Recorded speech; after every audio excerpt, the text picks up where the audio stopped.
Hola, muy buen día, bienvenidos a DAB en español.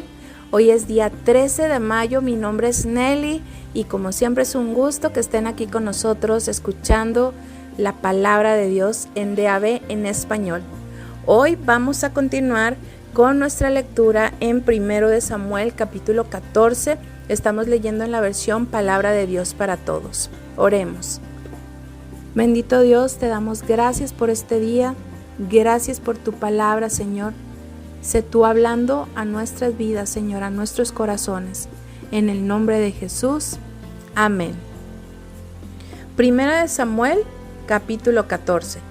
Jonatán ataca a los filisteos. Ese día Jonatán, el hijo de Saúl, le dijo al joven que llevaba sus armas: vamos al campo filisteo al otro lado del valle. Pero Jonatán no le contó nada de esto a su papá. Saúl estaba sentado debajo de un árbol de granadas en Migrón, a las afueras de Gibea. Lo acompañaban alrededor de 600 hombres. Uno de ellos se llamaba Ahías, hijo de Ahitob, quien era hermano de Icabod, hijo de Fines, y nieto de Elí, sacerdote del Señor en Silo. Ahora Ahías era el sacerdote y llevaba el efod. Esos hombres no sabían que Jonatán había salido y que para llegar al campamento filisteo estaba planeado cruzar por un paso que había entre dos rocas que se llamaban Bosés y Sene. Una de ellas daba hacia el norte, hacia Micmas, y la otra al sur, hacia Geba. Entonces Jonatán le dijo a su escudero: vamos al campamento de esos paganos, tal vez el Señor nos permita derrotarlos. Nada puede detener al Señor, no importa si tenemos muchos soldados o solo unos pocos.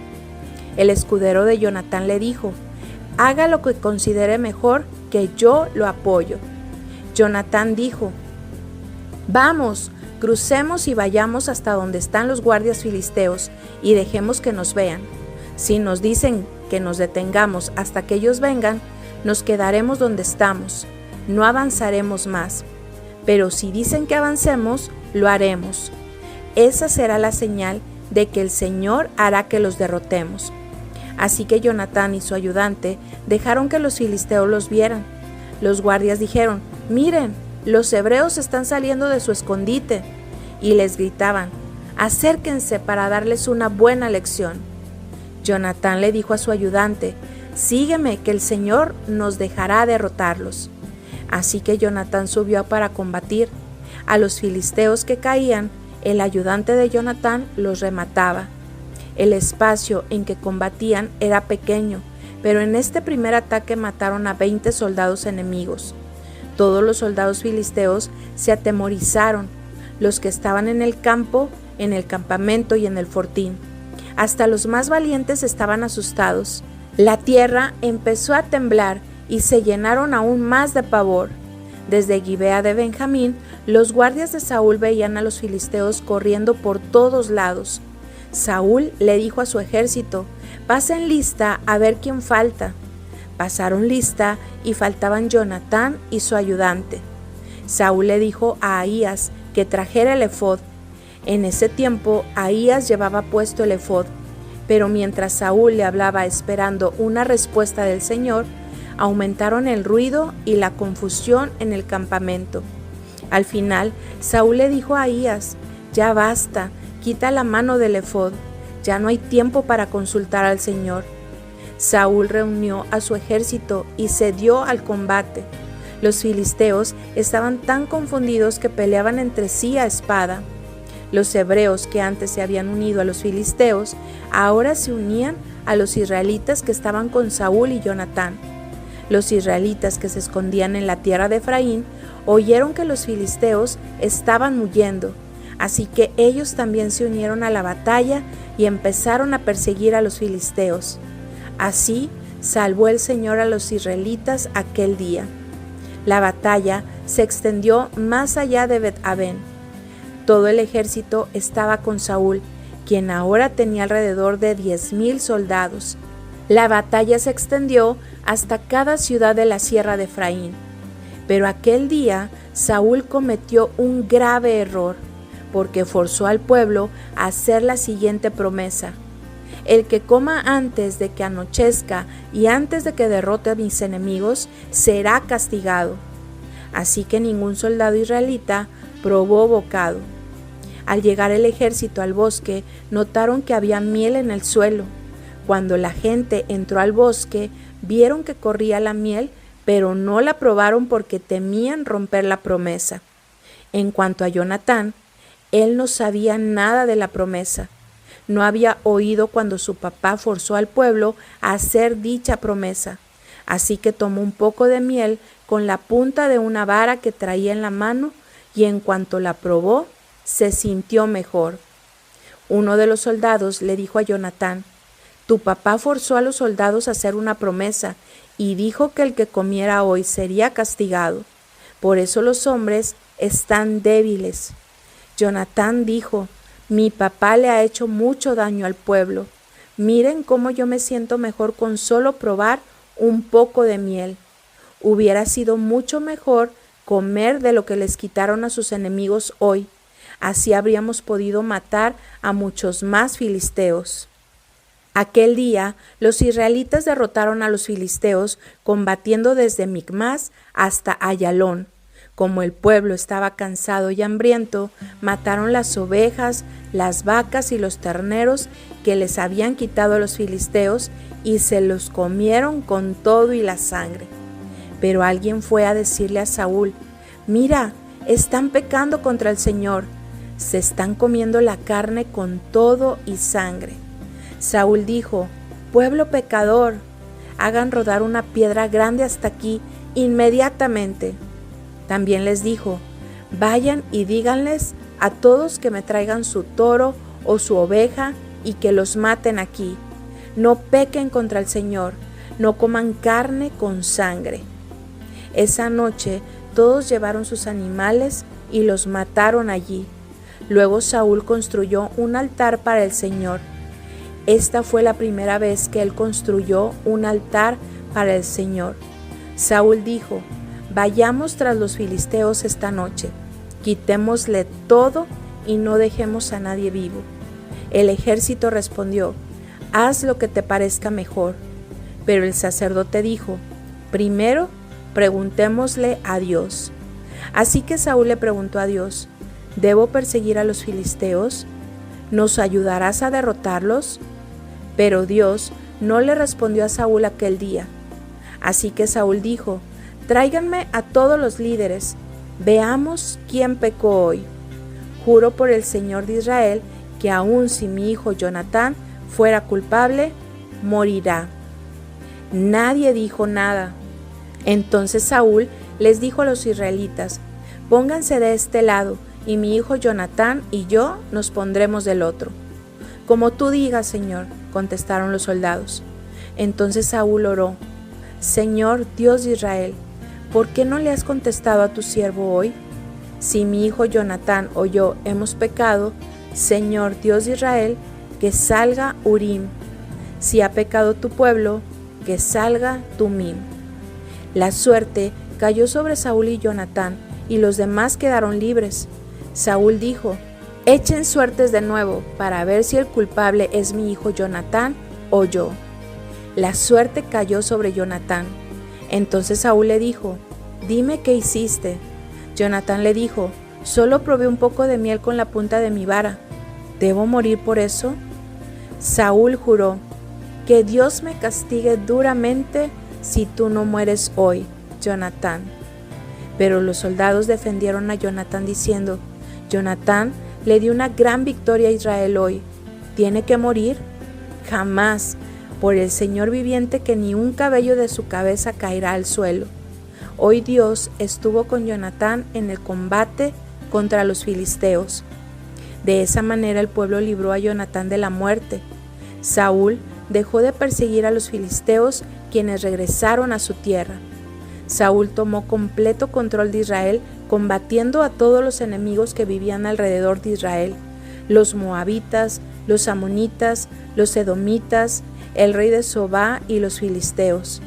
Donde quiera que luchaba, derrotaba a los enemigos de Israel.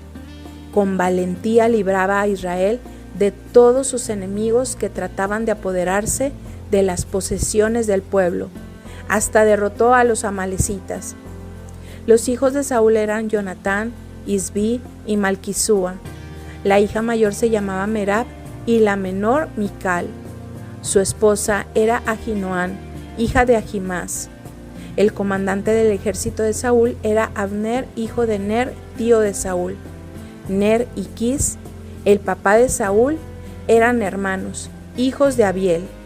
Saúl siempre fue valiente, luchó duro contra los filisteos y cuando veía a un hombre fuerte y valiente, lo reclutaba en su ejército.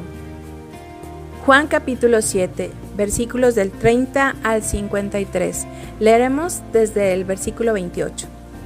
Por eso Jesús, que estaba enseñando en el área del templo, dijo con voz fuerte: Ustedes me conocen y saben de dónde vengo.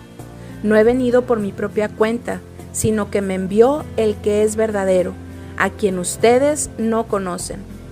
Yo sí lo conozco porque vengo de él, quien me envió. Entonces trataron de arrestarlo, pero nadie pudo echarle mano porque todavía no había llegado su hora. Muchos de la multitud creían en él y decían: Cuando venga el Mesías, ¿acaso hará más señales milagrosas que este hombre? Los fariseos oyeron lo que la gente estaba comentando sobre Jesús y junto con los jefes de los sacerdotes mandaron guardias del templo para que lo arrestaran. Entonces Jesús dijo: Yo estaré con ustedes por un poco más de tiempo, luego volveré para estar con el que me envió. Ustedes me buscarán, pero no me encontrarán, porque no pueden ir a donde yo voy. Los líderes judíos se preguntaban unos a otros: ¿A dónde va a ir él que no podemos encontrarlo? ¿Será que va a ir a donde están los judíos dispersos en otros países para enseñarles a los griegos? Este hombre dice: Ustedes me buscarán, pero no me encontrarán. También dice: No pueden ir a donde yo voy. ¿Qué significa eso? En el último día de la fiesta, el más importante, Jesús se levantó y gritó: Si alguien tiene sed, venga a mí y beba. Las Escrituras dicen que del interior del que cree en mí saldrán ríos de agua viva. Jesús dijo eso acerca del Espíritu que recibirían después los que creyeron en él, pues aún no estaba el Espíritu, porque Jesús todavía no había sido glorificado. Cuando algunos de la multitud oyeron estas palabras, decían: Este hombre es realmente el profeta. Otros decían: Es el Mesías. Pero otros decían: El Mesías no vendrá de Galilea. Las Escrituras dicen que el Mesías va a venir de la familia de David. Dicen que vendrá de Belén, la ciudad donde vivió David. El pueblo estaba dividido por causa de él. Algunos querían arrestarlo, pero nadie le echó mano. Entonces los guardias del templo regresaron a donde estaban los fariseos y los jefes de los sacerdotes. Ellos les preguntaron: ¿Por qué no lo trajeron? Los guardias respondieron: Nunca un ser humano ha hablado como él. Los fariseos les dijeron: ¿Así que también los engañó ustedes? ¿Acaso alguno de los líderes o de los fariseos ha creído en él? Pero esta gente que no sabe la ley está bajo maldición. Uno de estos fariseos era Nicodemo, quien había visitado antes a Jesús y les dijo: Nuestra ley no nos permite condenar a alguien sin haberlo escuchado primero. No lo podemos condenar sin descubrir qué es lo que hace. Ellos le contestaron: ¿Eres tú también de Galilea? Estudia las Escrituras y verás que ningún profeta viene de Galilea. Y cada uno se fue a su casa. Salmo 109. Señor, defiéndeme. Al director, canción de David. Dios de mi alabanza, no guardes silencio ante mis oraciones. La gente mala dice mentiras de mí y me calumnia. Me atacan sin razón y dicen chismes de mí. En pago de mi amor me calumnian, pero yo oro. El bien que les hice me lo pagan con mal.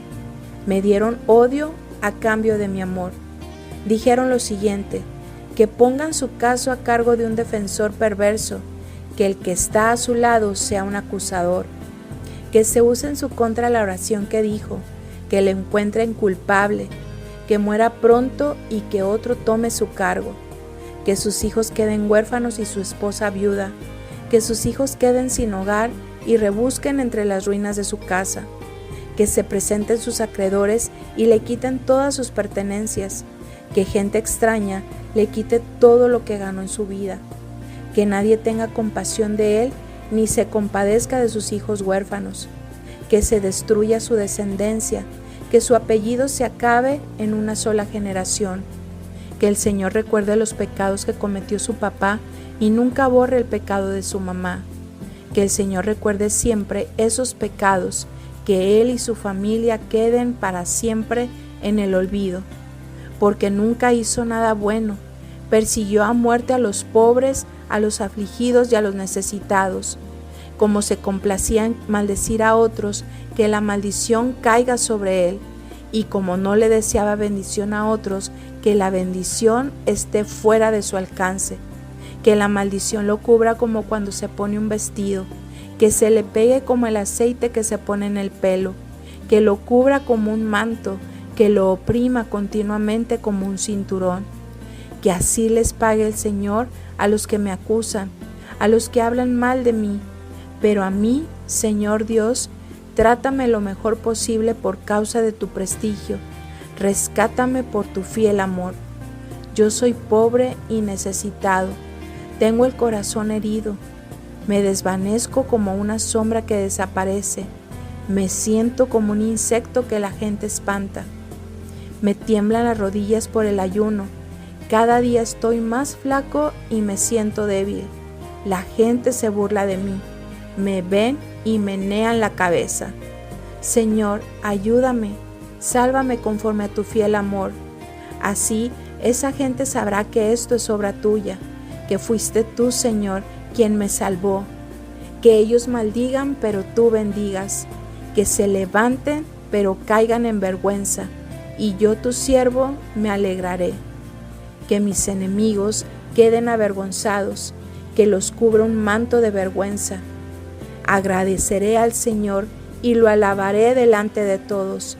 Lo alabaré porque Él está siempre del lado del pobre y lo salva de quienes lo condenan.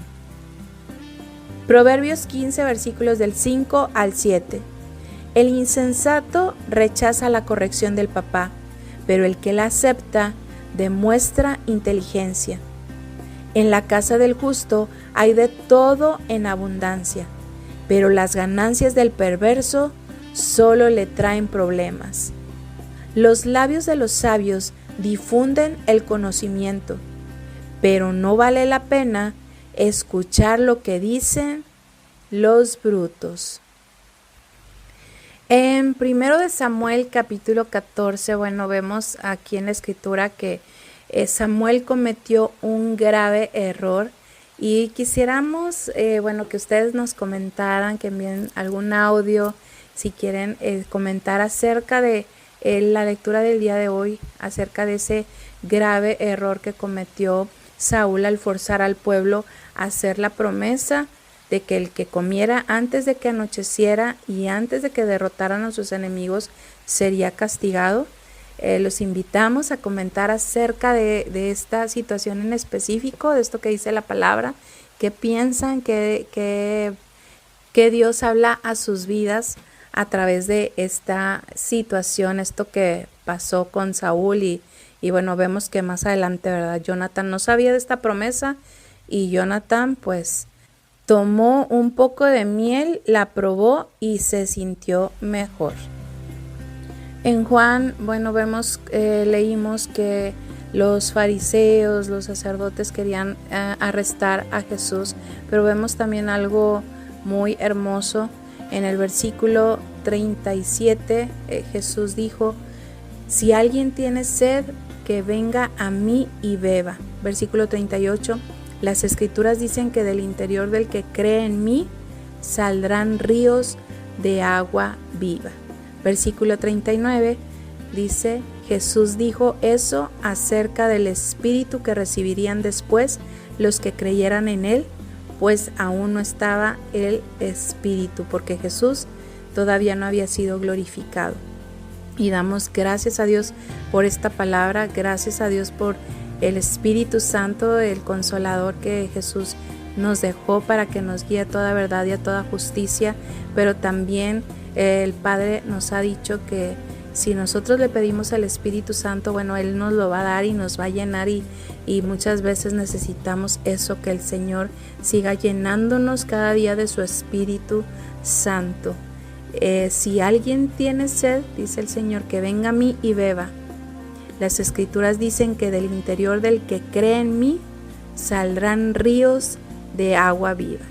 Señor, nosotros queremos, Señor, y anhelamos eso, Señor, que de nuestro interior salgan, Señor, ríos de agua viva. Llénanos de tu Espíritu Santo, Señor, llénanos, Padre. Nosotros hemos creído en tu Hijo, en Jesucristo. Amén. Y bien, les invitamos a que, bueno, nos pueden llamar desde México al número 55 41 70 75 22, de Puerto Rico, Estados Unidos y Canadá. El número para llamadas es 877 21 21 815, y desde cualquier parte del mundo nos pueden dejar un audio vía WhatsApp al número más 505 81 77 3708. Nos va a dar mucho gusto escucharlos. Pueden dejarnos sus saludos, comentarios, peticiones de oración también en estos números, y también en nuestro usuario de Facebook y de YouTube de AB en Español. Los esperamos, primero Dios, el día de mañana nuevamente aquí en la lectura de la palabra de Dios. Bendiciones. Bendiciones, amada familia.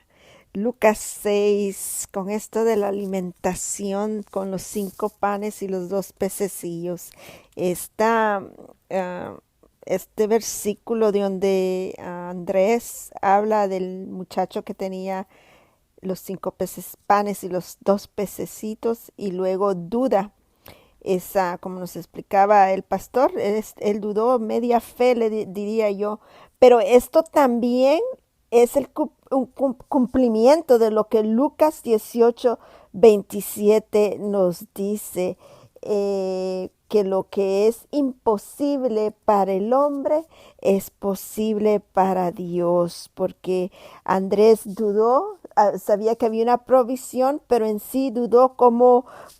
¿Qué es esto para tantos? Para él tal vez hasta cierto punto creía que Dios lo podía hacer, pero también creyó que era imposible. Y el Señor le muestra, al multiplicar esos 5 pececitos y 2 panes y alimentar hasta que sobraran 12 cestas. Alimentó a toda la multitud y todavía sobró.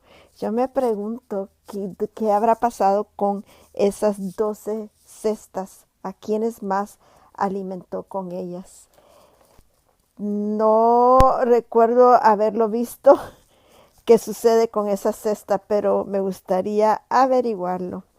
Luego en el Antiguo Testamento, esta historia del arca con esta gente y sus dioses paganos y todos los pueblos con temor y terror, hasta que llegan a consultar a sacerdotes, dice acá, a sacerdotes y adivinos. Llamaron a los sacerdotes y los adivinos en el capítulo 6, versículo 2. Y lo que me llama la atención es que toda la instrucción que les dan de lo que tienen que hacer. Este pueblo sabía que era un Dios vivo y de todo lo que requería ofrendas en forma de arrepentimiento, para que el Señor quitara su mano de sobre ellos y se acabara todo aquello que venía a ellos. Y más sin embargo, este pueblo esta gente, igual como mucha de la gente que vemos en el Nuevo Testamento, que hemos estado leyendo, en vez de recibirle, en vez de convertirse, en vez de servirle al Señor, le optaban por quitárselo de encima prácticamente. En el Nuevo Testamento le decían que se fuera. En el Antiguo Testamento quieren deshacerse del arca, que obviamente para ellos veían lo que sucedía. Decían, el Dios de Israel, que tenía, así se referían a él, y estos sacerdotes los guiaron a lo que tenían que hacer. Y es más, esto nos revela la dureza de los corazones de esta gente, y nos lo dice en el versículo 6 del capítulo 6. ¿Por qué entonces endurecéis vuestros corazones como endurecieron sus corazones los egipcios y Faraón cuando él los trató severamente? No dejaron ir al pueblo y se fueron. Pero lo principal es el principio de este versículo. ¿Por qué entonces endurecéis vuestros corazones? Y es lo que se ve en esta lectura. Esta gente, en vez de convertirse, sabiendo que era un Dios vivo y que pues les traía, tenían el arca que no les pertenecía a ellos, y le temían, todos querían deshacerse del arca en vez de convertirse. Y vemos la diferencia cuando llega el arca a la casa de los del pueblo de Bet-Semes. Ellos se alegraron cuando vieron el arca y la recibieron, mas sin embargo hubo ese atrevimiento de mirar dentro del arca, y pues vino la matanza de sus 50,000, 70 hombres por haberse atrevido a ver qué era lo que había dentro del arca. Este capítulo tiene mucho mensaje, porque aquí también vemos a Jesús cuando la roca, y nos revela muchas cosas. Está precioso ese capítulo de Primera de Samuel. Es de leerlo lentamente y estudiarlo. Dice en el 18, la gran piedra sobre la cual colocaron el arca del Señor. Y todavía está esa piedra allí como testigo. Dice, es la roca, nuestra roca de salvación. Hay mucho, aquí hay mucho, pero bueno, solo quería comentar eso, familia. El Señor les bendiga.